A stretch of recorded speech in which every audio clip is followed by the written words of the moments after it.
Саламатсыңарбы? Оюм чийимдердин композициясы жана аларды түзүүдөгү өзгөчөлүктөр темасын ачып берүүдө төмөнкү маселелерди карайбыз.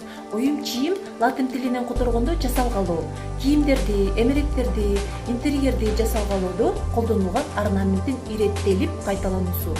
Оюм чийимдин бир бөлүгү мотив деп аталат. Анын кийинки мотивке чейинки минималдуу аянты раппорт деп аталат. Мотив түзүлүшү боюнча, стилдик таандыгы боюнча жана улуттук орнаменттер болуп классификацияланат. Графикалык чечими реалдуу формаларды шарттуу тегиздикке которулушу менен мүнөздөйт. Башкача айтканда, стилизация.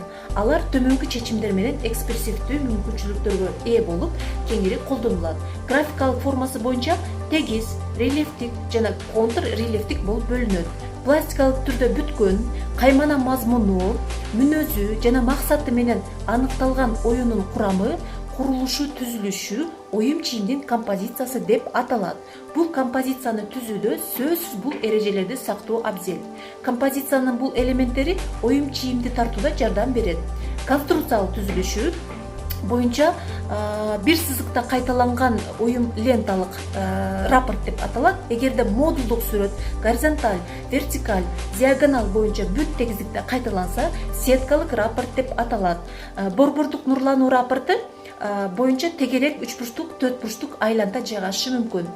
Оюм чийимдердин композициясынын мыйзамдары композициянын экспрессивдүүлүгүн белгилейт.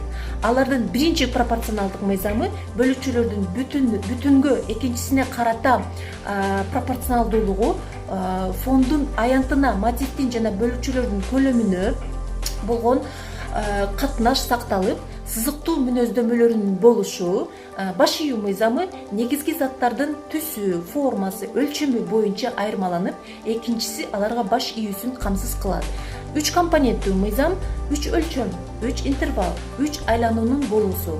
Карама-каршы закону элементтердин өз ара аракеттенүүсүн күчөтөт. Жөнөкөйлүк закону максималдуу аныктоо менен минималдык каражаттар менен экспрессивдүүлүккө жетишүүнү камсыз кылат. Кыскача кыргыз тилиндеги лекция силерге пайдалуу болду деп эсептейт. Көңүл бурганыңар үчүн рахмат.